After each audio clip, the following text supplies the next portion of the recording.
மறுபடி வாசிப்போமா? திருப்பி 34:8.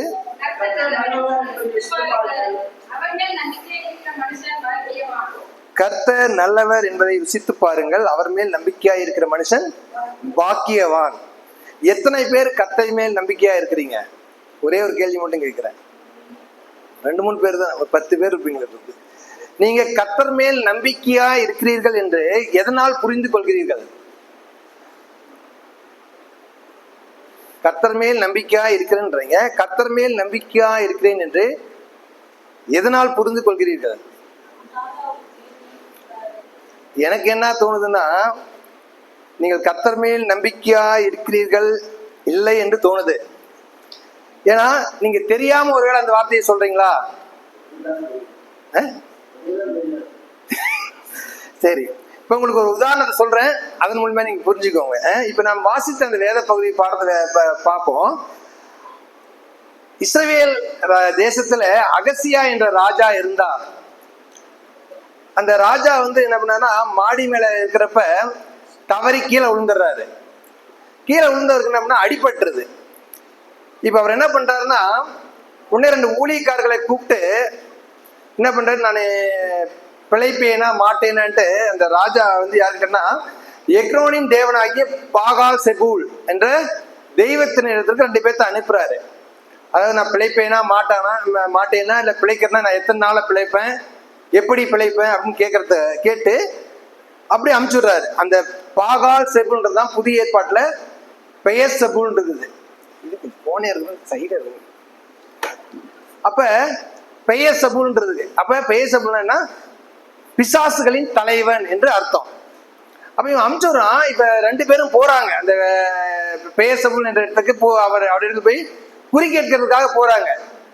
போறப்ப பாத்தீங்கன்னா நடுவுல எலியாவை பாக்குறாங்க. எலியா சந்திக்கிறான்.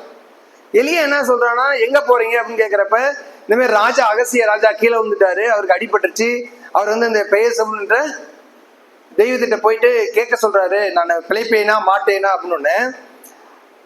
எலியாக்கு பயங்கர கோபம் வந்துருது.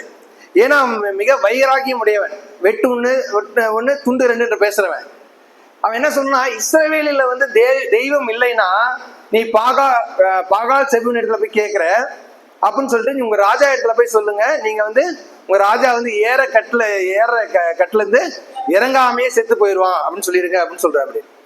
இப்ப 2 பேருக்கும் பயம் வந்துருச்சு, என்னடா பண்றது. சரி, ஏன்னா எலியா என்னது ஒரு வில்லங்கமான ஆளு, கடவுளாச்சும் அன்று கொள்ளும், ஆனா எலியா நின்றே கொள்வான்ட்டு உடனே ராஜா கிட்ட போய் சொல்றாங்க, ராஜாவே இந்த மாதிரி அகசியா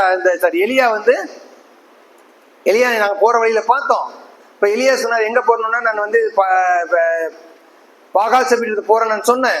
போறப்ப ஏன் இஸ்ரவேல் தெய்வம் இல்லையான்னு சொல்லிட்டு நீ ராஜா ஏற கட்டளை இறங்காமே இறந்து விடுவார் அப்படின்னு சொன்னாங்கன்னு சொல்றாங்க. அப்ப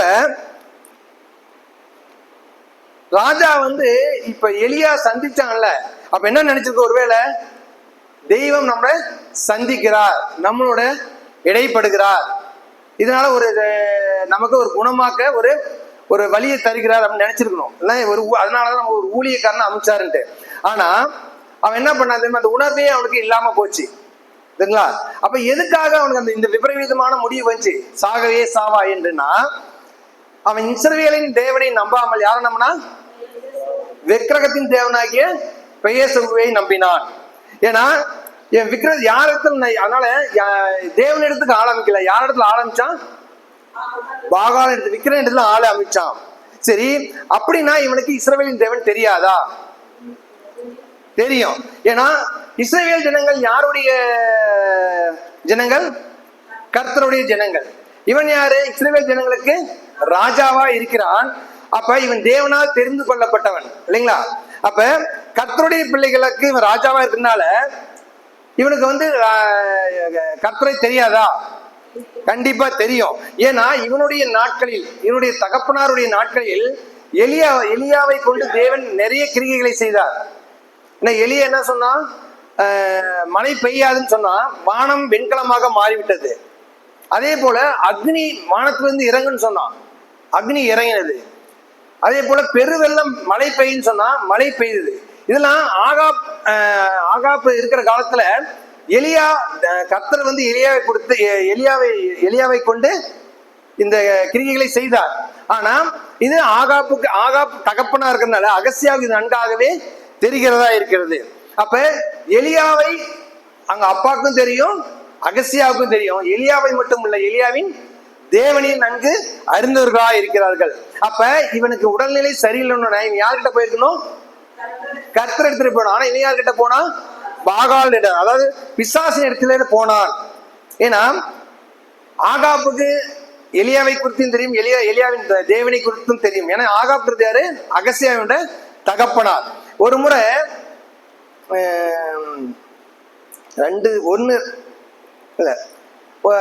ஆகாப் ராஜா என்ன பண்ணா, ஒரு முறை என்னாமத்தின் புஸ்தகத்துல வாசிக்கலாமா? 1 ராஜாக்கள் 18 இல்ல 21 24 போல.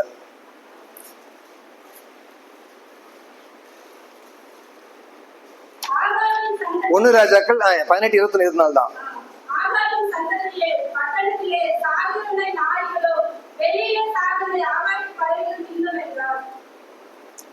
அப்பொழுது எலியா சகல ஜனத்தண்டைக்கு வந்து, நீங்கள் எந்த மட்டும் 2 நினைவுகளால் குந்தி நடப்பீர்கள்.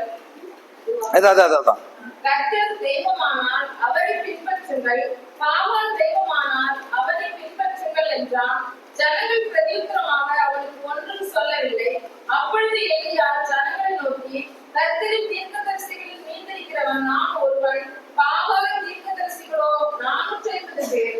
இப்போதும் 2 காளைகளையும் எங்களிடத்தில் கொண்டு வரட்டும். ஒரு காளையை அவர்கள் தெரிந்து கொண்டு அதை சந்தாக துண்டித்து நெருப்பு போடாமல் விறகுகளின் மேல் வைக்க கடவர்கள்.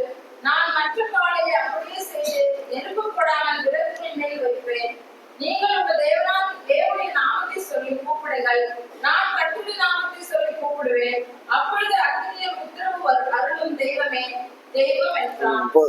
பாருங்க, ஆகாப்புக்கு நல்லா தெரியும். ஒரு நாள் ஆகாப் என்ன பண்றான்? பாகாலையும் கும்பிடுறான், கர்த்தரையும் கும்பிடுறான். அப்ப எலியா என்ன சொல்றான்? பாகால் தெய்வம்னா பாகால கும்பிடுங்க, கர்த்தர் தெய்வம்னா கர்த்தரை கும்பிடுங்க. நீ 2 பேருக்கிட்ட என்ன பெட்டிஷன் கொடுக்குற அப்படின்னு ஆகாப்பின் இடத்துல எலியா சொல்கிறத பாக்குறோம். அப்ப எலியாவுக்கு வந்து ஆகாப்ப புரியல. இப்ப யார் தான் தெய்வம் அப்படின்னு எலியா என்ன சொல்றான்னா, 2 பேரும் பலிபீடம் கட்டுவோம். பலிபீடம் கட்டி ஒரு பக்கம் வந்து பாகால் தீர்க்கதரிசி நிக்க வைங்க, ஒரு பக்கம் நான் நிக்கிறேன். பலிபீடம் கட்டி பலிப்பொருட்களை வைப்போம். ஆனா நம்மளா அக்னி பொருத்தக்கூடாது. வானத்திலிருந்து அக்னி ஒண்ணும். பாகால் தெய்வம்னா அவங்களோட அக்னி பண்ணட்டும், நம்ம தான் அக்னி பட்சித்து போட்டோம் அப்படின்னு சொல்றப்ப 2 பக்கம் நிக்கிறாங்க. பாகால் தீர்க்கதரிசிகள் சுமார் 450 பேர் இருக்காங்க. அப்ப இந்த பக்கம் எலியா ஒருத்த மட்டும் தான் இருக்கான். 2 பேரும் பலிபீடத்தை கட்டி பலிப்பொருட்களை வச்சாச்சு. இப்ப பாகால் தீர்க்கதரிசிகள் சுமார் 12 மணி நேரம் ஜெபிக்கிறாங்க. ஜெபிச்சு பார்த்தா அக்னி இறங்கணும் இல்ல, உளுந்து பிறண்டு என்னென்னமோ ஜெபம் பண்ணி பாக்குறாங்க, ஒண்ணுமே நடக்கல. ஆனா எலியா ஜெபிச்சான் பாருங்க, ஒரு நிமிஷம் கூட இல்ல, உடனே அக்னி அங்கிருந்து வந்து அந்த பலி பொருட்களையும் பட்சித்தது, அந்த பலி பீடத்தையுமே பட்சித்தது. இது நன்காய் தெரிந்திருந்தான். ஆகாபும் தெரிந்திருந்தான், அவனுடைய மகனாகிய அகசியாவும் தெரிந்திருந்தான். அப்ப இந்த அகசியாவுக்கு நல்லாவே தெரியும் கர்த்தர் தான் தெய்வம் என்று. ஆனா அவன் ஏன் நம்பலன்னா அவன் கர்த்தரை ருசிக்காதனால அவன் கர்த்தரை அவன் நம்பவே இல்லை. இப்ப இந்த அகசியா யாரை நோக்கி ஜெபம் பண்ணிருக்கணும்? கர்த்தரை நோக்கி. அவனுக்கு ஒரு பிரச்சனைனா கர்த்தரை நோக்கி ஜெபம் பண்ணிருக்கணும். ஆனா அவன் கர்த்தரை நோக்கி ஜெபம் பண்ணல. இப்ப நாம என்ன பண்றோம்? விக்கிரக இடத்துக்கு போறோமா? விக்கிரக இடத்திற்கும் போறதில்ல, கர்த்தரை இடத்திற்கும் வர்றதில்லை இல்லைங்களா? விக்கிரக இடத்திற்கும் போறதில்ல, கர்த்தரை இடத்திற்கும் வரல. உண்மையா சொல்லுங்க. இப்ப கர்த்தரை இடத்துக்கு போறோம்னா எத்தனை பேர் காலையில ஜெபம் பண்ணோம்? ஒருத்தர் 2 பேர் தான் ஜெபம் பண்ணிருக்கோம். எத்தனை பேர் ஒவ்வொரு காரியத்துக்கு ஒரு நாளைக்கு ஜெபம் பண்றோம்? இல்ல பண்றோமா இல்லைங்களா? எத்தனை பேர் நம்ம வந்து உபவாசம் ஜெபம் பண்றோம்? ஆன்டி எவ்வளவு கஷ்டப்பட்டு வைக்கிறாங்க, எத்தனை பேர் வரோம்? ஏன்னா நம்ம கர்த்தர் நல்லவர் என்கிறத நம்ம ருசிக்கிறது இல்லை, அகசியா போல. அப்ப எத்தனை பேர் வீட்டு ஜெபத்துக்கு வரோம்? எத்தனை பேர் சண்டே ஜெபத்துக்கு வரோம்? இல்லைங்களா? சண்டேனா கூட முதல் வாரம் மட்டும் தான் வரும், ஏன்னா அந்த திருவிருந்துக்காக அது வர்றதில்லை. அப்ப நம்ம விக்கிரகத்துக்கும் போறதில்ல, கர்த்தரத்திற்கும் போறதில்ல. நம்ம எங்க இருக்கிறோம்?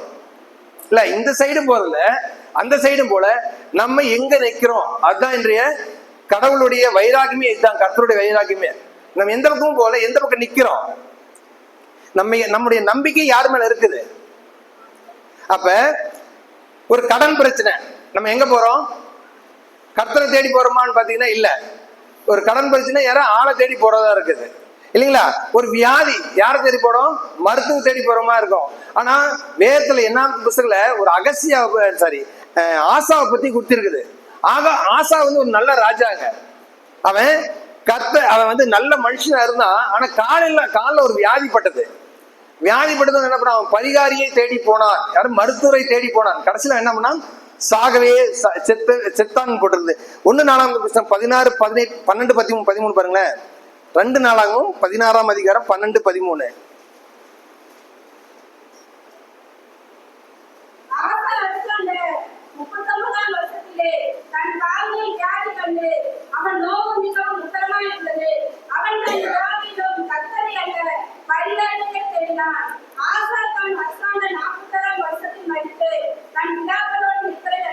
பாருங்க, அதுதான் இந்த அகசியம். அதே மாதிரிதான் கர்த்தரை நம்பல.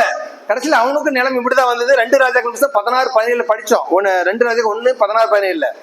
இப்ப கர்த்தரை நம்புகிற அப்பதான், அதனாலதான் கர்த்தரை நம்புகிறவனுக்கு தான் பிழைப்பான். கர்த்தரை நம்புகிறவங்க தான் வாழ முடியும். கர்த்தரை நம்புகிறவங்க நித்திய ஜீவன், அவங்களுக்கு தான் சுகம், பலன் எல்லாமே கர்த்தரை நம்புகிறவங்க எல்லாமே கிடைக்கும். ஓகேங்களா? அப்ப இந்த வசனத்தை வாஸ்த வசனம் கூட பாருங்க. சங்கீதம் 34:8 கர்த்தரை நம்புகிற மனுஷன் பாக்கியவான். பாக்கியவான் என்னன்னா இப்ரேமுள்ள ஏசேர், ஏசேர் என்னன்னா சந்தோஷம் அப்படின்னு அர்த்தமா. என்னங்க இந்த சந்தோஷம்? இந்த ஏசேர் என்ற மொழி எங்க இருந்து வந்ததுன்னா ஆசேர் என்கிற மொழியில இருந்து, ஆசேர் என்ற வார்த்தையிலிருந்து வந்தது. இந்த ஆசேர் யாருன்னு சொன்னீங்கன்னா லேயாளுக்கு பிறந்த 6வது மகன். லேயா ஏத்துறீங்களா? யாக்கோபினுடைய 2 மனைவி. யாக்கோபுக்கு 2 மனைவிகள், அக்கா தங்கச்சிகள் கல்யாணம் பண்ணிட்டான். ஆனால் ராகேலுக்கு தான் அங்க வாழ்க்கையா இருந்துச்சு, லேயாளுக்கு அங்க வாழ்க்கை இல்லை. அவள் அசட்டை பண்ணப்பட்டாள். வாசிங்களேன் ஆதியாகமத்தின் புஸ்தகம் 29:11. ஆதியாகமம் புஸ்தகம் 20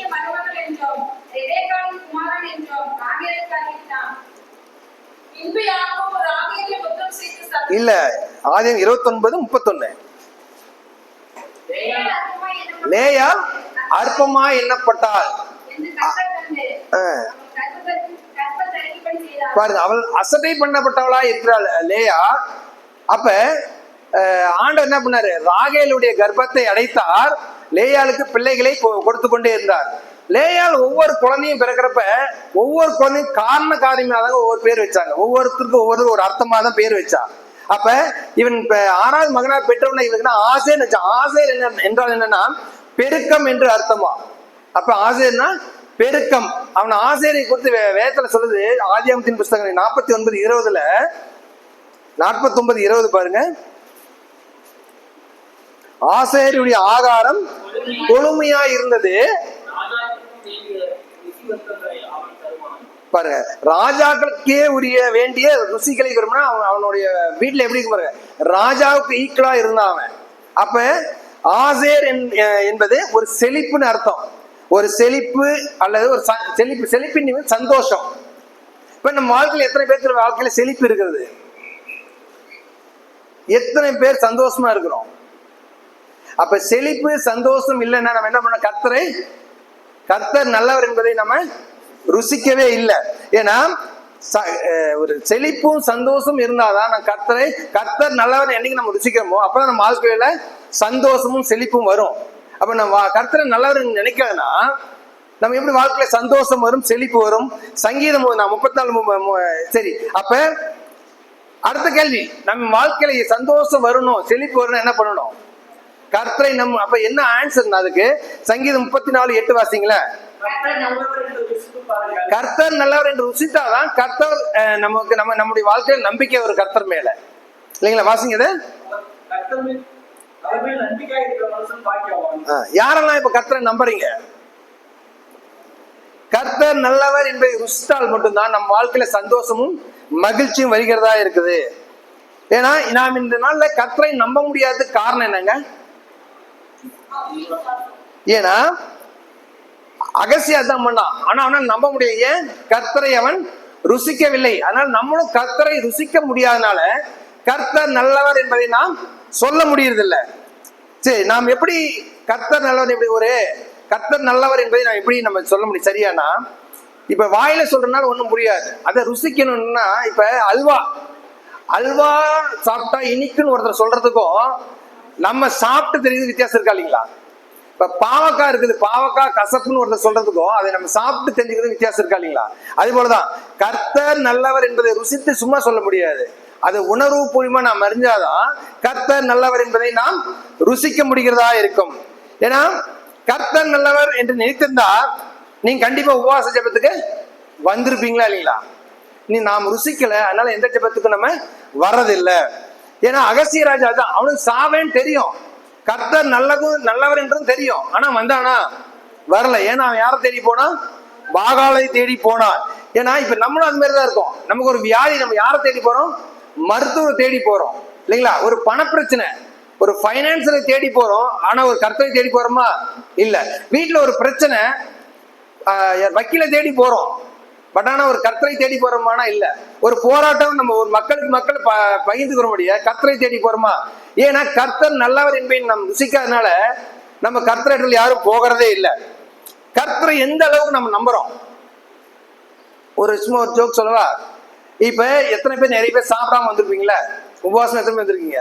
வீட்டுல சமையல் செய்யாது கூட வந்திருப்பீங்க. நானா செஞ்சு சாப்பிட்டதுட்டேன், சாப்பிட்டா கூட வந்திருப்பீங்க. ஆனா இப்ப வீட்டுக்கு போறீங்கன்னு வச்சுக்கோங்களேன், இது முடிச்சுட்டு இப்ப எக்ஸாம் வேற இருக்குது, முடிச்சு 1 மணிக்கு தான் போயிட்டு சமைக்கணும் இல்லைங்களா? சமைக்கணும் வீட்டுக்கு போறப்ப, வீட்டுக்கு சொந்தக்காரன் தான் என்ன பண்ணுவோம்? இன்னும் கஷ்டம், இன்னும் வீட்டுக்கு போய் நம்ம சமைக்கணுமே, சாப்பிட்ட அவங்களுக்கு வேற, வந்தவங்களுக்கு வேற சமைக்கணுமே நினைச்சா எவ்வளவு கஷ்டம் இல்லைங்களா? ஆனா அந்த நேரத்துல வர ஒரு 5 பாக்கெட் பிரியாணி வேண்டாம் வச்சுக்கோங்க, எவ்வளவு ஒரு சந்தோஷம். அப்ப என்ன சொல்லுவோம்? கர்த்தர் எவ்வளவு நல்லவரியா, நம்ம வீட்டுக்கு போறதுக்கும் நம்ம எவ்வளவு சகிச்சுட்டு போனோம், வீட்டுக்கு போனா சமைக்கணுமே, நானா கொண்டு வந்துடு அப்ப அப்படின்னு. சரி, சப்போஸ் அவன் கொண்டு வரலன்னா அவன் நல்லவரா? நம்ம கர்த்தர் நல்லவர் சொல்லுவோமா? அதான். ஏன்னா நம்முடைய விருப்பம் எப்படின்னா அந்த அளவுக்கு தான் இருக்குது. கர்த்தர் ஒண்ணு செஞ்சா நல்லவர் நினைக்கிறோம், அதே அது செய்யலைன்னா அவர் கர்த்தர் நல்லவர் என்று நாம் சொல்ல முடியறது இல்லை. ஆனா நம்ம கர்த்தர் நல்லவர் என்று சொன்னாலும், நல்லவர் என்று சொல்லலைனாலும் கர்த்தர் யாருங்க? கர்த்தர் நல்லவர் என்பது சத்தியம்தான். ஓகேங்களா? இப்ப நான் உங்களை 3 குறிப்பு உங்களுக்கு சொல்றேன். அந்த 3 குறிப்பு மூலியமா கர்த்தரை நாம் எப்படி ருசிப்பது என்பதை குறித்து 3 காரியங்களை சொல்றேன். முதலாவது, கர்த்தர் நல்லவர் என்பதை எப்படி ருசிப்பது? ஆண்டவருடைய வார்த்தையை வாசித்து அதன்படி வாழ்வதன் மூலம் கர்த்தர் நல்லவர் என்பதை நாம் ருசிக்க முடியும். கர்த்தர் நல்லவர் என்பதை எப்படி ருசிப்பது? வார்த்தையை வாசித்து அதன் மூலம் வாழ்வதன் மூலம் கர்த்தர் நல்லவர் என்பதை நாம் ருசிக்க முடியும். சரி, அதற்கு முதலாவது 1 சாமுவேல் புத்தகம் 13:13 வாசிங்களேன். 1 சாமுவேல் 13:13.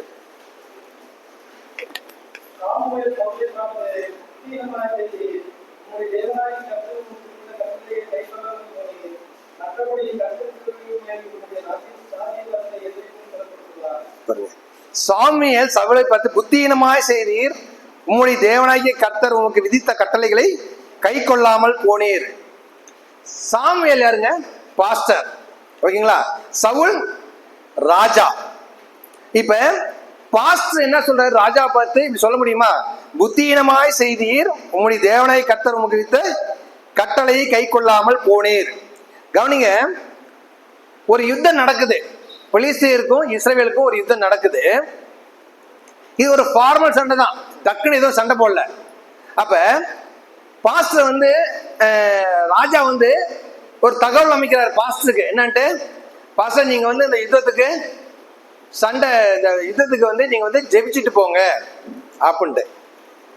நினைச்சு பாருங்க, எத்தனை பேர் உங்க வீட்டுல சண்டை போட்டா நம்ம பாஸ்டர் பரத்ராஜ் கூப்பிடுறீங்க, பாஸ்டர் ஜெபம் பண்ணுங்க, ஜெபிச்சுன்னா எங்களை சண்டை ஆசீர்வாதம் பண்ணு. யாரும் நம்ம அப்படி சொல்றல. ஏன்னா அது வேற சண்டை, இது வேற சண்டை, தேசத்துக்கு தேசம் இது சண்டையா இருக்குது. சரி, அது விட இப்ப சண்டை வருது. இப்ப பாஸ்டர் கிட்ட சொன்னோடனே என்ன பண்றாரு? இதுக்கு போயிட்டாங்க, சண்டைக்கு போய் நிக்கிறாங்க. இப்ப பாத்தீங்கன்னா பாஸ்டர் வரல, அதாவது யாரு? சாமுவேல் வரலைங்க. 7 நாள் ஆச்சு. 7 நாள் ஆனதும் பாஸ்டர் வரல. 8ஆல பாத்தீங்கன்னா அவன் பெலிஸ்தீன் வந்துட்டான். இப்ப சண்டை முட்டிச்சு, மக்கள்லாம் பயப்படுறாங்க, சண்டைக்கு வர்றாங்க, பயப்படுறான். யாரும் இஸ்ரவேல் ஜனங்கள் பயந்து எல்லாம் ஓட பாக்குறாங்க. உடனே ராஜா என்ன பண்ணாங்களா? அந்த பலி செலுத்துறதுன்றது அந்த காலத்துல ஜபம் பண்றது, பலி செலுத்துறது தான். ராஜா என்ன பண்ணிட்டாரு? சவுல் பலி செலுத்திட்டாரு. நல்லா கத்தியும் ரத்தமுமா இருக்காரு. அப்ப பார்த்து சவுல் வந்துட்டாரு. பாஸ் என்ன ரத்தமும் கையுமா இருக்கணும்னா நான் என்ன பண்ணேன், பாஸ் நீங்க வரல, நான் ஜெபம் பண்ணி முடிச்சிட்டேன் அப்படின்னு ஒண்ணு. அப்பதான் அந்த வார்த்தை சொல்றாரு, புத்தீனமாய் செய்தி அப்படின்னு சொல்றாரு. அப்படி அவன் என்னங்க தப்பு பண்ணிட்டான்? சண்டை வழுக்குது பயங்கரமா, இந்த நேரம் பாஸ் வரல, இவனே ஜெபம் பண்ணி தொடங்கிட்டான். அப்ப இவன் என்ன தப்பு செய்தான்? பலி செலுத்தினது குத்தமா?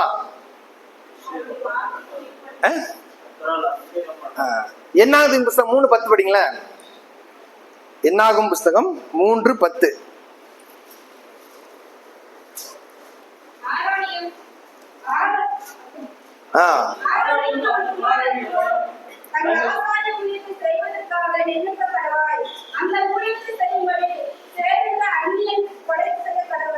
பாருங்க, தேவனுடைய கட்டளை என்னங்க?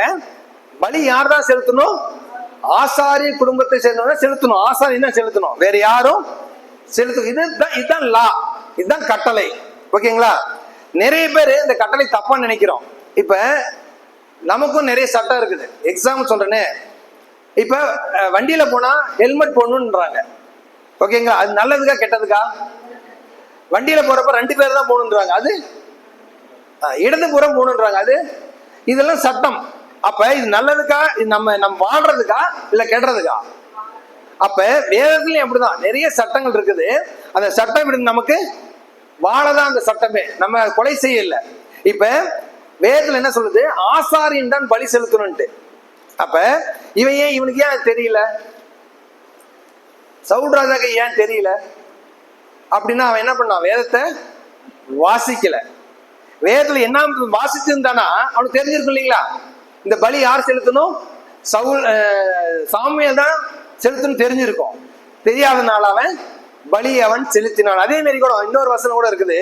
என்னாகமத்தின் புஸ்தகம் 16 கோராகை குறித்து பாக்குறோம். மோசே அபிஷேகம் பண்ணப்பட்டவன் கோராக என்ன பண்றான்? 250 பேரை கூட்டிட்டு போயிட்டு மோசே கிட்ட என்ன சொல்றான்?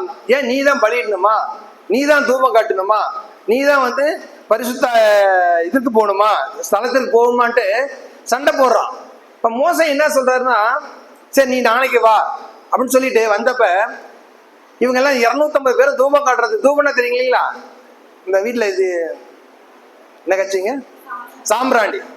அப்ப 250 பேர் வர்றப்ப கர்த்தர் கோபப்பட்டாரு. ஏன்?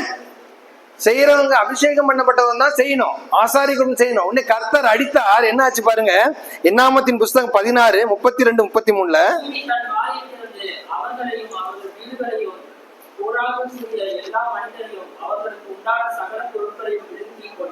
பாருங்க, 250 பேர்த்தையும் விழுங்கிருச்சான் பூமி. அப்படியே 2ஆ குழந்தை 250 உள்ள போயிட்டாங்களாம். அப்ப என்னன்னா, அந்தந்த ஆசாரின் நேரத்தை யாரை செய்யணும்? ஆசாரின் தான் செய்யணும். அந்த கோராகு அவனுடைய 250 துணிகரமாய் செய்தனால கர்த்தர் அவர்களை அழித்தார். அவர்கள் என்ன பண்ணாங்க? செத்தார்கள். இந்த சமூகம் ஏன் ராஜாவுக்கு தெரியல?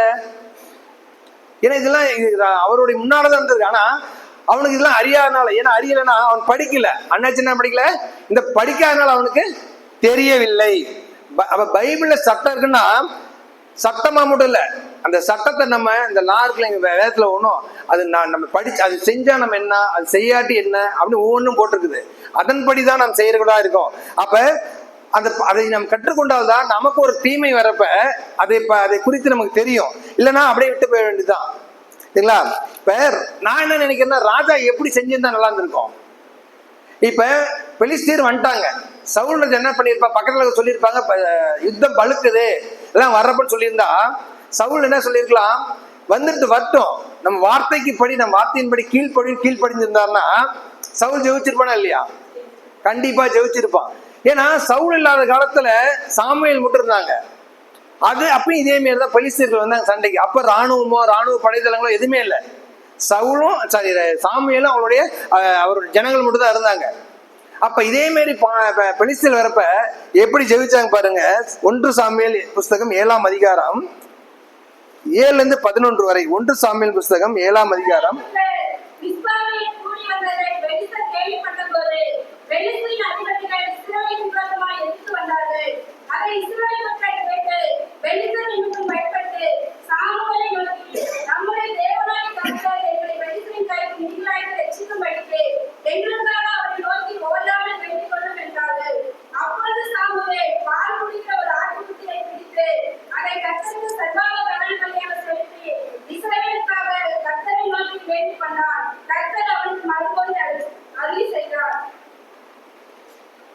பாருங்க, ஈட்டி வச்சா ஜெயிச்சாங்க, ஒண்ணுமே இல்லைங்க. கர்த்தர் இடி முழக்கங்களை கொண்டு வந்தா பெலிஸ்தர் முடியெடுத்து ஓடினாங்களாம். வீட்டுல இருக்கிறவங்க எல்லாம் அதையும் இதையும் கொண்டு வந்து அடிச்சு எல்லாத்தையும் துரத்தி விட்டார்கள். அப்ப ஈட்டி கொண்டுதான் சண்டை போடணும் கிடையாதுங்க. கர்த்தருடைய வார்த்தைக்கு கீழ்ப்படிந்தா எப்படி வேணா நமக்கு வெற்றி கிடைக்கிறதா இருக்கிறது. ஏன் இதெல்லாம் தெரியல அவங்களுக்கு? ஏன்னா அவங்க வேதத்தை படிக்கல, வாசிக்கல. அப்ப சவுல் அவருடைய வார்த்தைகளை வாசித்து தெரிஞ்சிருந்தானா அவன் ஆசீர்வாதமா இருந்திருப்பான். அதனால இவன் என்ன சொன்னாரு, அந்த சாமியில் என்ன சொன்னாரு, நீ மட்டும்தான் ராஜாவா இருப்ப, உனக்கு அப்புறம் உன் சந்ததியில யாருமே ராஜாவா இருக்க மாட்டான்ட்டாங்க. ஆமாதானுங்களா? அப்ப யாருமே ராஜா இல்ல. இது நன்கு அறிந்த தாவீது என்ன செஞ்சாம தெரியுங்களா? தாவீதுக்கு இதே போல சவுலுக்கும் தான் பயங்கர யுத்தம் நடந்தது, ரொம்ப நாள் யுத்தம். ஓகேங்களா? ஆனா இருந்தாலும் சவுல் ராஜாவா இருந்தனால தாவீது என்ன பண்ணா, குகையா போய் ஒளிஞ்சிட்டு இருந்தான். ஒரு நாள் என்ன பண்ணா, சவுல் வந்து தாவீதை பிடிக்கணுன்ட்டு 3000 பேர்ட்ட கூட்டு வந்துட்டான். அப்ப தாவீது ஒரு கெபிக்குள்ள இருக்கிறான். அந்த கெபிலே போய் ஒரு காரணத்துக்காக சவுல் போறான். உடனே தாவீதோட இருந்த மக்கள் என்ன சொல்றாங்க, தாவீது ராஜாவே, இப்போ நீ இப்ப போய் சவுலை நீ கொண்டுட்டா நீயே தான் ராஜா, இனிமே யாருமே ராஜா கிடையாது, நம்ம மட்டும்தான் ராஜா அப்படின்னு சொல்றப்ப தாவீது சொன்ன வார்த்தை பாருங்க. 1 சாமுவேல் புஸ்தகம் 24ஆம் அதிகாரம் 6ஆம் வசனம். அவன் தன் மனுஷனை பார்த்து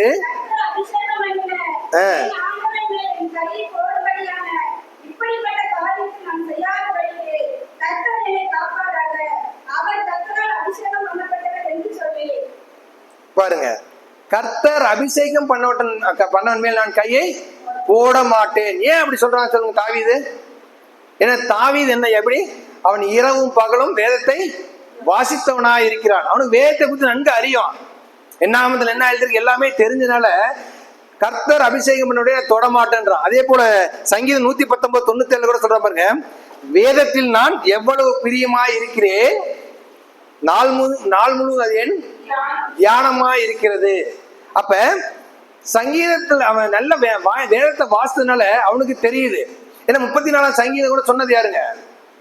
தாவீது தான். தாவீது நிறைய சங்கீதம் சொல்லிதான் கர்த்தர் நல்லவர் இல்லைங்களா? அப்ப தாவீதுக்கு தெரியுது, வேதத்தை அறிஞ்சனால எல்லாமே தாவீதுக்கு தெரியுது. ஏன்னா ஒருத்தன் என்னாமத்து புஸ்தகத்துல ஒரு சம்பவம் நடக்குதுங்க. என்னாமத்தின் 12:1 வாசிங்களேன். இல்ல 12, 9, 10, 11, 12. கர்த்தருடைய கோபம் அவர்கள் மேல் வந்தது, அவர் போய்விட்டார். மேகம் கூடாரத்தை விட்டு நீங்கி போயிட்டு மிரியாம் உடைந்த மணலில் வெண்ணெய் போன்ற குஷ்டரோகியானாம். ஆரோன் மிரியாமை பார்த்தபோது அவர் குஷ்டரோகியாய் இருக்க கண்டான். அப்பொழுது ஆரோன் மோசேயை நோக்கி, என் ஆண்டவனே, நாங்கள் புத்தினமாய் செய்த இந்த பாவத்தை எங்கள் சுமந்தாதிலும் தன் தாயின் கற்பத்தில் பாதி மாம்சம் அழுகி செத்து விழுந்த பிள்ளையைப் போல அவன் ஆகாதிருப்பாராக என்றான். சம்பவம் என்னன்னா, மோசே தீர்க்கதரிசி, மிரியாமும் ஆரோனும் என்ன சொல்றாங்கன்னா, மோசேவை எதிர்த்து பேசுறாங்க. என்ன பண்றாங்க? எதிர்த்து பேசுறாங்க. உன்னை கர்த்தர் அடித்தாராம்.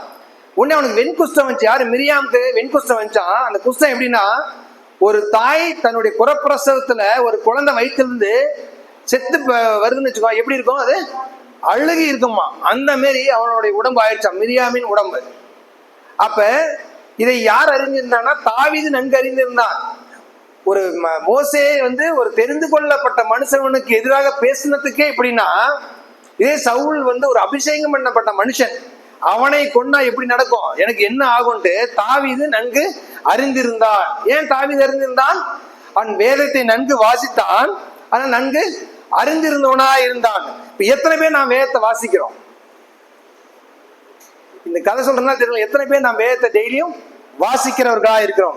ஏன்னா வேதத்தை வாசிந்தா நம்ம ஒவ்வொரு கூட்டத்துக்கு வந்திருப்போமா, இருக்க மாட்டோமா? வந்திருப்போம். ஏன்னா வேதத்தை வாசிச்சாதான் அதனுடைய அர்த்தங்கள், அதோட சத்தியம் நம்ம புரியும். அந்த சத்தியம் புரிஞ்சாதான் நமக்கு ஒரு கஷ்டமான சூழ்நிலை வரப்ப அந்த சத்தியம் நம்மை காப்பாற்றுகிறதா இருக்கிறது. ஏன்னா நம்ம வேதத்தை வாசிக்கலாம் ஒண்ணுமே தெரியாது இல்ல. ஒரு விசுவாச குடும்பத்துல ஒரு குடும்பத்துக்கு அவங்க குடும்பத்துல அவங்களுக்கு ஒரு கல்யாண நாள் ஒரு நாள் வந்ததாம். இப்ப அந்த கல்யாண நாளுக்குனால பாஸ்டர் எல்லாம் கூப்பிட்டாங்க. பாஸ்டர் கூப்பிட்டு அவங்களுக்கு ஒரு பாயாசம் கொடுத்தாங்க. பாஸ்டர் நல்ல சாப்பாடு விருந்து வச்சு ஒரு பாயாசம் கொடுத்தாங்களாம். பாயாசம் கொடுக்குறப்ப அந்த லேடி சொன்னாங்களாம், பாஸ்டர் இது வெள்ளி ஸ்பூன், இது உங்களுக்காகவே கொடுத்துருக்குறேன், நீங்க தான் ஃபர்ஸ்ட் குடிக்கிறீங்க அப்படின்னு சொல்லிட்டு அந்த பாஸ்டருக்கு அந்த அம்மா கொடுத்தாங்களாம். கொடுத்த வாட்டி அந்த பாஸ்டர் அந்த வெள்ளி ஸ்பூன்ல பாயாசத்தை சாப்பிட்டு அவர் கிளம்பி போயிட்டாரு, நல்லா இருக்குன்னு சொல்லிட்டு. போயிட்ட வாட்டி பார்த்தா ஸ்பூனை காணோம்.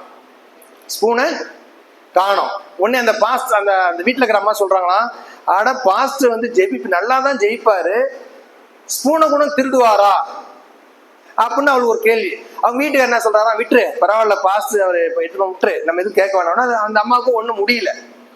எப்படி பாஸ்டர் வெள்ளி ஸ்பூனை திருடலாம் அப்படின்னு அந்த அம்மாவுக்கு ஒரே குறை. ஒரு 2-3 மாசம் ஆச்சு, அவங்க பிள்ளைக்கு பர்த்டே வந்தது. அதே பாஸ்டர் கூப்பிட்டு பாஸ்டர் வாங்க சாப்பிடுங்கன்னு சாப்பிட கொடுத்துட்டு பாயசம் கொடுத்தாங்க. இந்த மாட்டியும் பாயசம் கொடுக்குற வெள்ளி ஸ்பூன் தரல, சில்வர் ஸ்பூன் தான் கொடுத்தாங்க. ஆனா இருந்தாலும் அந்த அம்மாவுக்கு மனசுல விட்டுருவீங்களா நீங்க, விட மாட்டீங்க, கேட்பாங்க. பாஸ்டர் அந்த அம்மா வந்து பாஸ்டர்கிட்ட கேட்குறான், பாஸ்டர் அந்த வெள்ளி ஸ்பூன் போன வாட்டி வந்தீங்களா 2 மாசம் முன்னே கல்யாண நாளுக்கு, அதை கொடுத்து தப்பா நினைச்சிக்காதீங்க, அது நீங்க போனதுக்கு அப்புறம் காணோம் அப்படின்னு சொன்னாங்களாம். அப்ப அந்த பாஸ்டர் சொன்னாராம், நான் எடுத்துட்டு போலமா, அதை நீ முன்னாடி வச்சிருந்த அந்த பைபிள்ல தான் வச்சிருந்தேன் அப்படின்னா. இல்லைன்னு என்ன புரியுது உங்களுக்கு, பைபிள் அந்த அம்மா 2 மாசமா திறக்கவே இல்லை. அப்ப வேதத்தை இப்படிதான் நம்ம நினைக்கிறோம், என்னன்னா இந்த சண்டே போய் வைக்கிறோம், திரும்பி அடுத்த சண்டே தான் நிறைய பேர் எடுக்கிறோம். உண்மையா இல்லைங்களா? அப்பதான் தூசி தட்டுறோம். ஏன்னா நிறைய பேர் அப்படிதான் வேதத்தை படிக்கிறது இல்லை, அதனால கர்த்தர் நல்லவர் என்பதை நம்ம ருசிக்கிறது இல்லை. கர்த்தர் எப்படி நல்லவர், அவர் வேதத்தை படிச்சாதான் நமக்கு கர்த்தர் நல்லவர் என்பதை நம்ம ருசிக்க முடியும். ஓகேங்களா? அதனால ஒவ்வொரு நாளும் நாம் வேதத்தை வாசிக்கிறவர்களா இருப்போம். இரண்டாவதாக, எப்படி கர்த்தர் நல்லவர் என்பதை ருசிப்பது. முதலாவது, ஆண்டவருடைய வார்த்தையை வாசித்து அதன்படி வாழ்வதன் மூலம் கர்த்தர் நல்லவர் என்பதை ருசிக்கலாம். இரண்டாவதாக, ஜெயம் எடுப்பதின் மூலம் கர்த்தர் நல்லவர் என்பதை நாம் ருசிக்க முடியும். எப்படிங்க? ஜெபித்து ஜெயம் எடுப்பதின் மூலம் கர்த்தர் நல்லவர் என்பதை நாம் ருசிக்க முடியும். தானியேல் 6:10 வாசிங்களேன். தானியேல் புஸ்தகம் 6:10. அந்த பத்திரத்துக்கு கையெழுத்து வைக்கப்பட்டது என்று அறிந்த போதிலும் தன் வீட்டுக்குள்ளே போய் தன்னை அறையிலே எருசலேமுக்கு நேராக பல படிகள் திறந்திருக்க அங்கே தான் செயல் வந்தபடியே இடம் 3 வேளையும் தன் தேவனுக்கு முன்பாக ஒழுங்காற்படிக்கு ஜெபம் பண்ணி ஸ்தோத்திரம் செலுத்தினார். இங்க ஒரு நடந்த சம்பவத்தை குறித்து சொல்றேன். தானியேலை குறித்து உங்களுக்கு தெரியும். தானியேல் யாருன்னா ஒரு தேசத்தின் அமைச்சர். அந்த அமைச்சரா இருக்கான். அது என்ன அமைச்சர்? நிதி அமைச்சர். அதுலதான் பொறுப்பு அதிகமா இருக்குது. இப்ப என்ன பண்றாங்கன்னா, அவனுக்கு நிறைய விரோதமாக அங்க சத்துருக்கள் எழும்புறாங்க. எப்படியாச்சும் தானியேல் ஒழிக்கணும், இவனோட பவர் மட்டும் அதிகமா இருக்கு அப்படின்னு ஒழிக்கணும்ட்டு என்ன பண்ண, தந்திரமா இவனோட பதவி வந்து எடுக்கணும்ட்டு அப்ப இருந்த ராஜா யாருன்னா தரியு ராஜா. அவங்ககிட்ட போய் சொல்றாங்க, இந்த சத்ரு என்ன சொல்றாங்கன்னா, மற்றவங்க எல்லாம், ராஜாவே இன்னும் ஒரு 30 நாட்களுக்கு நீ தான் இந்த தேசத்துக்கு கடவுளாவே இருக்கணும். ராஜா நீ தான், பட் கடவுளா இருக்கணும். யாருக்கு என்ன தேவைனாலும் அவங்க உங்ககிட்ட தான் வந்து கேட்கணும், நீங்க தான் அவங்களுக்கு பதில் சொல்லணும் அப்படின்னு ராஜாவுக்கு ஒரு தற்பெருமை ஆயிடுச்சு. ஓ, நம்ம தான் ராஜா இல்ல, நம்மகிட்ட தான் எல்லாமே என்ன வந்து கேட்கணும் அப்படின்ட்டு சொல்றாரு. சொல்லிட்டு என்ன பண்றாருன்னா, நான் தானே சர்வ வல்லவர், எனக்கு தானே எல்லா அதிகாரம் இருக்குது அப்படின்ட்டு என்ன பண்றாரு ராஜா ஒரு சட்டத்தை. அப்ப இவங்க சொல்றாங்க, ஒரு சட்டத்தை ஏற்றுங்க.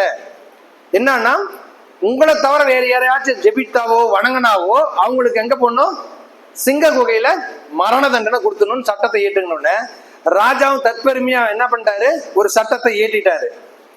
என்னன்ட்டு, இது மாதிரி எதையாச்சும் வேற தெய்வங்களை யாரும் கும்பிட்டா அவங்க என்ன பண்ணும், சிங்க குகையில போகணும்ட்டு. இப்ப தானியேல் என்ன பண்றான், 3 வேளையும் ஜெபம் பண்றான். அவங்க நண்பர்களோட சேர்ந்து 3 வேளையும் ஜெபம் பண்றான். வாசிங்களேன்.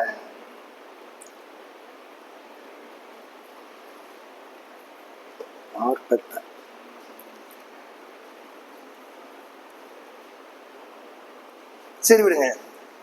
3 வேளையும் ஜெபம் பண்ண. இப்ப ஜெபம் பண்ணா தானியேலுக்கு என்ன தண்டனை, சிங்க கபில போடணும். சரிங்களா? இப்ப ஆனால் அவன் சாவுக்கும் அஞ்சாமல் என்ன பண்ணான், ஜெபம் செய்தான், ஜெபம் செய்து கொண்டிருந்தான். அப்ப இவன் யாரை நம்பினான், கர்த்தரை நம்பினான். கர்த்தரை எப்போது நம்புவான், கர்த்தர் நல்லவர் என்பதை ருசித்தாதான் நம்ம. அப்ப தானியேல் கர்த்தரை ருசித்தானா, எப்படி? அது இல்ல, ருசித்தான். எப்படின்னா, இதுக்கு முன்னாடி ஒரு சம்பவம் நடக்குது 2ஆம் அதிகாரத்துல. தானியேல் என்ன பண்றேன்னா 2ஆம் அதிகாரத்துல ஒரு சம்பவம் நடக்குது. என்னன்னா அந்நாட்கள்ல நேபுகாத்நேச்சர் அவருக்கு நைட்ல ஒரு சொப்பனம் வருதுங்க. சொப்பனம்னா கனவு. சொப்பனம் வந்து என்ன பண்றாரு, அந்த சொப்பனத்தை மறந்துடுறாரு. ஆனா அந்த சொப்பனத்துக்குள்ள ஏதோ அர்த்தம் இருக்குன்னு மட்டும் அவருக்கு தெரியுது. உடனே என்ன பண்றான், அந்த தேசத்துல இருக்கிற ஞானிகள் எல்லாம் இந்த சூனியக்காரன், குறி சொல்றவன், ஜோசிக்காரன், இந்த தாயத்து கட்டுறவன், தகுடு வைக்கிறவன் எல்லாத்தையும் கூப்பிடுறான். கூப்பிட்டு அவன் சொல்றான், இதுமே நான் ஒரு சொப்பனத்தும் கண்டேன், அந்த சொப்பனத்துக்கான அர்த்தத்தை சொல்லும் அப்படின்ட்டு. அப்ப அவங்க என்ன சொல்றாங்க, ராஜாவே நீ சொப்பனத்தை சொல்லும், இன்னும் அதுக்கு அர்த்தத்தை சொல்றேன்றப்ப ராஜா நான் சொப்பனம் மறந்து போயிட்டேன், ஆனா நீ சொப்பனத்தையும் சொல்லணும் அதற்கான அர்த்தத்தையும் சொல்லணும்னு சொல்றாங்க. ஏன்னா இதுல தானியேல் ஒருத்தனா இருக்கிறான். அப்ப சொல்லணும்னு இந்த செய்தி வந்து தானியேலுக்கும் வருது. அப்ப ஒருத்தன் சொல்றான் தானியேல் கிட்ட, இது மாரி வந்து இந்த செய்திலாம் எல்லாத்துக்கும் என்னன்னா மரண தண்டனை அப்படின்னு ஒண்ணு என்ன சொல்றாங்க. அப்ப தானியேல் என்ன கேட்கிறேன், எனக்கு ஒரு 2 நாள் டைம் கொடுங்க அப்படின்னு. சரி, அந்த ஆள் வந்து ராஜா கிட்ட சொல்றான், நேபுகாத்நேச்சர் கிட்ட, இனிமேல் ஒருத்தன் தானியேல் வந்து 2 நாள் டைம் கேட்கிறான், ஜெபித்து சொல்றான். உடனே சரி 2 நாள் டைம் பார்ப்போம், இல்லைன்னா எல்லாத்துக்கும் என்ன தண்டனை, மரண தண்டனை என்றாரு. இப்ப தானியேல் அவனோட நண்பர்களோட கூட சேர்ந்து ஜெபிக்கிறான். 2 நாள் ஜெபிக்கிறான். இப்ப ஜெபிச்சா அவருக்கு ஜெபிச்சா பதில் வருமா வராதாங்க? வரும். ஜெபிச்ச உடனே வந்துருமா, வர முடியும் ஜெபிக்கணுமா, வர வரைக்கும். ஆனா நம்மளுடைய கான்செப்ட் என்ன, ஜெபிச்ச உடனே வந்துருந்தேன். ஆனா அவன் 2 நாள் ஜெபிக்கிறான். ஜெபிச்ச உடனே பாருங்க அந்த உறுதியான தீர்மானம். ஜெபிச்ச உடனே அவனுக்கு ஆண்டவர் அவனுக்கு வெளிப்படுத்தினால் அவன் சொப்பனத்தையும் சொன்னான், சொப்பத்தினுடைய அர்த்தத்தையும் சொன்னான். அப்ப நாம் ஆண்டவரை துதிக்கிறோம், நமக்கு இந்த உறுதியான ஒரு தீர்மானம் இருக்குதா, ஆண்டவர் நம்ம ஜெபிக்கிறதுனால ஆண்டவர் நமக்கு இந்த செய்வார் அப்படின்ற தீர்மானம் நம்மகிட்ட இருக்குதா? ஆனா அது தானியேலிடம் இருந்தது. அதனாலதான் 2வது அவன் தரியு ராஜா சொன்னப்ப கூட அவனுக்கு அந்த உறுதி இருந்ததா இருக்கிறது. ஏன்னா இந்த விஷயம் தெரியாம புதிய ஏற்பாடுல ஒரு விஷயம் நடக்குது. ஒரு அப்பாவுக்கு 2 பசங்க இல்லைங்களா, பெரிய சின்ன பையன் என்ன பண்றான், அப்பாட்ட சொத்தெல்லாம் வாங்கிட்டு போயிட்டு நல்லா ஜாலியா சந்தோஷமா இருந்துட்டு ஊர் சுத்தி எல்லாமே செலவு பண்ணிடுறான். கடைசியில் என்ன பண்றான், ஊர்ல பஞ்சம் வந்துருது. பஞ்சம் வந்து என்ன பண்றான், ஒரு வீட்டுக்கு வேலைக்கு போறான், போனாக்கு பண்ணி மேய்க்க விட்டுறாங்க. சாப்பாடு என்னடனா பண்ணி மேய்க்கிற தவிடு தான் அவனுக்கு சாப்பாடு ஆகுது. ஒரு நாள் அவன் என்ன பண்றான், அவனுக்கு தெளிவு வருது, அட நம்ம அப்பா கிட்ட வேலை செய்யறோம், ஒவ்வொருத்தர் எவ்வளவு அழகா துணி போடுறான், வேலை செய்யறவனே நல்லா சாப்பிட்றான், ஆனா நமக்கு அந்த இதுமாரி கிடைக்கலையே, நாம் திரும்பவும் அப்பா கிட்டே வந்துடுறோம் அப்படின்னு வந்துடுறான். வந்து பார்த்தா அப்பா அவனை கட்டி பிடிச்சி என்ன பண்ண நல்லா விருந்து வைக்கிறாரு. விருந்து வச்சுட்டு என்ன பண்றாரு, பாக்குறப்ப பெரிய பையன் வரான், பெரிய மகன் வந்தா வெளியே நின்றுறான். ஏன்டா நிக்கிற அப்படின்னா பையனுக்கு ரொம்ப கோவப்படுறான். ஏன்டா தம்பி வந்திருக்கான் விருந்து வைக்கிறேன்னா வரமாட்டேங்கிறான். அவன் என்ன சொல்றான்னா, அவன் உன்னோட சொத்தெல்லாம் பாதி வித்துட்டான்ல, கேட்டு வாங்கி வித்துட்டான்ல, நீ இப்ப வந்து அவனை கொண்டாடல, நான் இது வரைக்கும் இருந்தேனே உங்கூட தானே இருந்தேன், ஒரு ஆட்டுக்குட்டியாச்சும் எனக்கு கொடுத்தியா அப்படின்னு கேட்கிறப்ப அவன் என்ன சொல்றான், இந்த சொத்தெல்லாம் உனக்கு தான்டா அப்படின்றான். ஏன்னா சின்னவன் கேட்டு வாங்கிட்டான், ஆனா பெரியவன் கேட்டானா அப்பா கிட்ட கேட்கவும் இல்லை எதுவும் செய்யல. ஆனா அவன் என்ன பண்றான், அப்பா கிட்ட என்ன பண்றான், குறை கண்டுபிடிக்கிறான், அப்பாவை குறை சொல்றான். இதுதான் நம்மளும் நடக்குது. நம்ம தேவனிடத்துல ஜெபத்துல எதுவும் கேட்கறது இல்லை, ஆனா நம்ம தேவனை பத்தி என்ன குறை செய்யறோம், குறை சொல்றோம். ஏன்னா கர்த்தர் எனக்கு எதுவுமே செய்ய மாட்டேன்றாரு, அப்படிதான் குறை சொல்றவங்களா இருக்கிறோம். அப்ப நம்ம அதனால என்ன நான் சொல்றேன்னா, உங்களுக்கு இந்த மூத்தவன் மாரி மூஞ்ச தூக்கி வச்சுக்காதீங்க, தேவனிடத்துல ஜெபம் பண்ணுங்க, கண்டிப்பா உங்களுக்கு கிடைக்கும். ஏன்னா ஆண்டவருடைய பிரமாணம் என்னங்க, கேளுங்கள் கொடுக்கப்படும், தட்டுங்கள் தேடுங்கள். இதுக்கு மாறான பிரமாணம் எதாவது இருக்கா? இல்ல. அப்ப நம்ம தேவனிடத்துல என்ன பண்ணணும், கேட்கணும். ஜெபத்தினால் கேட்கும் பொழுதுதான் தேவன் நமக்கு அந்த ஜெபத்தின் மூலமா ஜெயத்தை தருகிறவராய் இருக்கிறார். மூன்றாவதாக, முதலாவது என்ன சொன்னா, ஆண்டவருடைய வார்த்தையை வாசித்து அதன்படி வாழ்வதன் மூலம் கர்த்தரை ருசிக்க முடியும். 2வது ஜெபத்தின் மூலம் ஜெயம் எடுப்பதன் மூலம் நம்ம அதை எடுக்க. 3வது நம்பிக்கையோடு எதிர்பார்த்து நன்மை செய்வதன் மூலம், நன்மை பெறுவதன் மூலம் கர்த்தர் நல்லவர் என்பதை ருசிக்க முடியும். 3வது எப்படிங்க கர்த்தர் நல்லவர் என்பதை ருசிப்பது, நம்பிக்கையோடு எதிர்பார்த்து நன்மை பெறுவதன் மூலம் கர்த்தர் நல்லவர் என்பதை ருசிக்க முடியும். அது எப்படின்னா, இதற்கு வாசிகள் ஒன்று நீதிமொழிகள் புஸ்தகம் 23:18. நீதிமொழிகள், நிச்சயமாகவே முடிவுண்டு உன் நம்பிக்கை வீண் போவாது. நம்ம நம்பிக்கை வச்ச நம்பிக்கை வீண் போகுமா? வீண் போகாது. இதற்கு நான் எடுத்திருக்க உதாரணம் யாரா யோபு குறித்து. யோபு எல்லாவற்றையும் இழந்தான் இல்லைங்களா? ஒண்ணு கூட அவன் எல்லாவற்றையும் இழந்தான். ஆனா நான் நம்பிக்கையை மட்டும் இழக்கவே இல்லை. ஒரு வசனம் கூட இருக்கு, யோபு 13:15 அவர் என்னை கொன்று போட்டாலும் அவர் மேல் நம்பிக்கையா இருக்கு. அவர் என்னை கொன்று போட்டாலும் அவர் மேல் நம்பிக்கையா இருப்பேன்றாரு. அப்படின்னா கொண்டு போடுறதுன்னா சாகடிக்கிறல. சப்போஸ் ஒருவேளை இந்த வியாதி நிமித்தம் நான் மண்ணுக்கு மண்ணாக போனாலும், அடுத்த வசனம் படிங்களேன், அவரே என் ரட்சிப்பு. நான் ஒருவேளை மடித்து மண்ணுக்கு மண்ணா போனோம், அவர் என்னை ரட்சிக்க வல்லவராய் இருக்கிறார். இதாங்க அவனோட நம்பிக்கைய. எவ்வளவு அருமையான ஒரு நம்பிக்கை பாருங்க. அப்ப இந்த நம்பிக்கையில் நாம் உறுதியா இருக்கும். தேவனை ஜெபிக்கிறது முக்கியம் இல்ல, தேவன் மேல் நம்பிக்கையாய் இருக்க வேண்டும். ஆரம்பத்துல யாரெல்லாம் கர்த்தர் நம்பியிருக்குன்னு சொல்றீங்க? நான் முதல்ல ஒரு கேள்வி கேட்டேன். ஃபர்ஸ்ட்ல ஆரம்பத்துல யார் கர்த்தர் மேல் நம்பிக்கையா இருக்கிறீங்கன்னு. நம்பிக்கையா இருக்கிறன்னு பேசலைங்க. நம்பிக்கையில நாம் உறுதியாக இருக்கணும். இரண்டாவது தீர்மானமாக இருக்க வேண்டும். அதே மாதிரி ஏன்னா யோபு குறித்து ஒரு சாட்சி கூட சொல்ற மாதிரி பில்தாத் 8:7 யோபு, உம்முடைய துவக்கம் அற்பமா இருந்தாலும் உன்னுடைய முடிவு சம்பூர்ணம். ஒருவேளை நீங்க ஆரம்பிக்கும் பொழுது உங்களோட சூழ்நிலை மோசமா இருக்கலாங்க, ஆனா உங்க முடிவு எப்படி இருக்குன்னா சம்பூர்ணமா இருக்கும். ஏன்னா நிறைய பேர் அதான் தெரியாம சபைக்கு வராங்க, பாதி நாள் கழிச்சு அற்புதம் எதுவும் அடையாளம் நடக்கல, நம்ம திரும்பி போயிடுறாங்க. அதுல நம்பிக்கையில நம்ம தீர்மானமா இருக்கணும். ஏன்னா உங்களுக்கு ஆண்டவர் சொல்ற வார்த்தை என்னங்க? எபிரேயர் புத்தகம் 29:11 வாசிங்களேன். நமக்காக ஆண்டவர் சொல்ற வார்த்தை எபிரேயர் 29:11 இல்லப்பா, எபிரேயர் எரேமியா 29:11 எரேமியா 29:11 நீங்கள் எதிர்பார்த்திருக்கும் முடிவை உங்களுக்கு கொடுக்கும்படிக்கு பாருங்க, அவைகள் பாருங்க தீமைக்கல்ல சமாதானத்துக்கான நினைவுகளே இருக்குது. ஆபிரகாம் இந்த நம்பிக்கையோட தான் இருந்தான். நினைச்சு பாருங்க, 100 வயசுல குழந்தை பிறக்குமான்ட்டு நம்பிக்கையோடு இருந்து குழந்தை பிறந்து மட்டும் சும்மா இருந்ததாங்க. 15 வயசு ஆனவன் என்ன பண்ணாரு? ஈசாக்கு தேவன் என்ன சொன்னாரு? எனக்காக பலியிடுனாரு. அப்பயும் அவன் என்ன நினைச்சான்? நான் அவருக்கு ஆண்டவருக்கு பலியிட்டால் கூட மீண்டும் அவர் எனக்கு இன்னொரு மகனை தருவார் என்று சொன்னார் இல்ல. அந்த நம்பிக்கை, அந்த விசுவாசம் எடுத்து இருந்தது.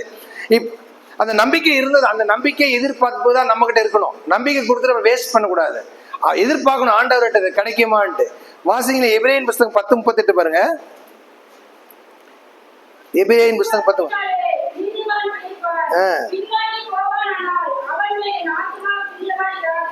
கர்த்தர் சில நேரம் பிரியமா இல்ல நம்ம நினைக்கிறோம், ஆனா நம்ம கர்த்தர் நம்ம மேல பிரியமா இல்லைங்க. நம்ம கர்த்தரை விட்டு விலகிறோம்.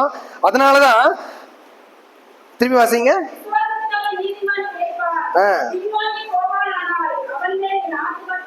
நாம பின்வாங்கி போயிட்டா கர்த்தரோட ஆத்தும நம்ம மேல இருக்கவே இருக்காது. ஏன்னா நம்ம ஒரு லிமிட் அளவு தான் கர்த்தரை நம்புறோம். அதுக்கு மேல போனா நம்ம கர்த்தரை நம்பறல. ஆனா நம்ம நம்பிக்கை உறுதியாக இருக்க வேண்டும். சங்கீதம் 22:8 தாவீதுக்கு எவ்வளவு பெரிய கொடுமை எல்லாம் நடந்துச்சுங்க. ஆனா இருந்தா அவரை எப்படி சொல்றாங்க? இயேசு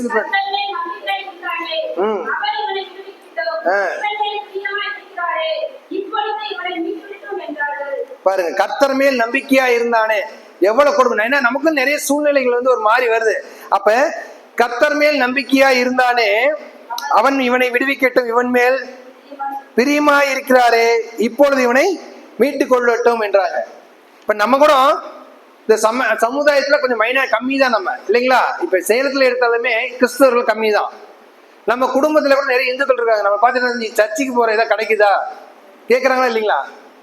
நம்ம சண்டே வீட்டுக்கு வருவாங்க, நம்ம ஊருக்கு நம்ம சர்ச்சுக்கு போறோம்னா இல்ல என்ன போய் என்ன கிடைக்குது கேட்கறாங்களா இல்லையா? ஆனா நம்ம நிச்சயமா என்ன பண்ணணும்? நம்ம கண்டிப்பா நம்ம அதுக்காக அவங்க கூட இருக்கக்கூடாது. நம்ம நம்பிக்கை வீண் போக கூடாது. ஆமா, ஆண்டவர் நமக்கு தருவார் என்பதை நாம் சொல்கிறவர்களா இருக்கிறோம். இப்ப கடைசியாக எதிர்மறையான ஒரு வார்த்தையை சொல்லி உங்களிடத்துல முடிக்கலான் இருக்கிறேன். எலிமெலேக்கு போன மாசம் கூட இருந்தேன். எலிமெலேக்கு பத்தி தெரியும் இல்லைங்களா? எலிமெலேக்கோட மனைவி பேரு நகோமி. சரி, எலிமெலேக்கும் நகோமி என்ன பண்றாங்க? பெத்லெஹேம் தேசத்துல இருக்காங்க. இப்ப அங்க ஒரு பஞ்சம் வருது. ஓகேங்களா? பஞ்சம் வந்தவொன்னு என்ன பண்றாங்க, அவங்க பெத்லகேம் என்றது யார் ஊரு? இயேசு கிறிஸ்து பிறந்தது இல்லைங்களா? அங்கிருந்து எங்க போறாங்க? மோவாப் தேசத்துக்கு போறாங்க. ஓகேங்களா? ஏன்னா இந்த எளிமலைக்கு வேதத்தை படிக்காத ஒண்ணும் அறியாத அதனால பண்றான், அங்கிருந்து இத்தனைக்கும் அந்த நாட்டுல அந்த தேசத்துல இருக்கிறான், அங்க போறான். போனவொன்னு அங்க போயிட்டு அங்க வாழ்ந்தானா? வாழல. எப்படி தெரியும்? ஏன்னா பரவாயில்ல, ஆனந்தி வேதத்தை படிச்சிருக்காங்க, வாழல. எப்படி? ஏன்? அவனும் செத்துட்டு அவங்க 2 மகன்களும் இறந்து விட்டார்கள். ஏன்னா அவன் நம்பிக்கை இல்லை. அங்க இங்க நாங்க போறப்ப சந்தோஷமா போனாங்க. ஏன்னா மோவாப் தேசம் இங்க தான் பஞ்சம் ஆயிடுச்சு. மோவாப் தேசம் நிறைய கடைக்கு போனாங்க. அங்க போனா அவங்க வீட்டுக்காரர் இறந்துட்டாங்க, 2 பிள்ளைகளும் இறந்துட்டாங்க. அவள் மீண்டும் திரும்பி வருகிறாள். அப்ப நகோமி என்றால் என்ன? இன்பமானவள். நகோமின்னா இன்பமானவள் அர்த்தம். ஓகேவா? இன்பமா இருக்கிறா. இப்ப வாங்க போறா பாருங்க. போயிட்டு அங்கிருந்து இப்ப கஷ்டத்து வர்றப்ப இப்ப அந்த ஊர் மக்கள் சொல்றாங்க, பெத்லகேம் பாருங்க சொல்றாங்க, ஏய் நகோமி வரான்றாங்க. அவன் என்ன சொல்றாப்ப? மாறா. என்ன வந்து நகோமின்னு சொல்லாதீங்க, என்ன மாறான்னு. அப்ப என்ன சொல்ற? கசப்பு. அவ போனப்ப எப்படி போறா பாருங்க, இன்பமா போன. பெத்லகேம் பஞ்சத்துல இருந்தாலும் இன்பமானவளா இருந்தா. ஆனா இப்ப என்ன சொல்றா? கசப்பு. இப்படிதான் நம்ம வாழ்க்கையில் நிறைய கசப்பு எதை நினைச்சாலும் நம்ம கசப்பா நினைச்சுக்கிறோம். அதனாலதான் தேவன்கிட்ட நம்ம நம்பிக்கையோட வர்றதில்லை. அப்ப இனி நம்ம என்ன பண்ணணும்? அந்த கசப்பை எடுத்துட்டு தேவன் மேல நம்பிக்கையா இருங்க. தேவன் உங்களுக்கு நல்லதையே செய்வார். இந்த 3 காரியங்களை உறுதியா இருங்க. முதலாவது, கர்த்தர் நல்லவர் என்பதை ருசிப்பது எப்படியா? வேதத்தை வாசித்து அதன்படி வாழ்வது. 2வதாக, 3வது, நம்பிக்கையோடு இருந்து நன்மையை பெற்றுக் கொள்வீர்கள். இந்த 3 காரியத்தில் உறுதியா இருங்க. தேவன் தாமே உங்கள் ஒவ்வொருவருக்கும் எல்லா ஆசீர்வாதங்களையும் தருவாராக. ஆமென்.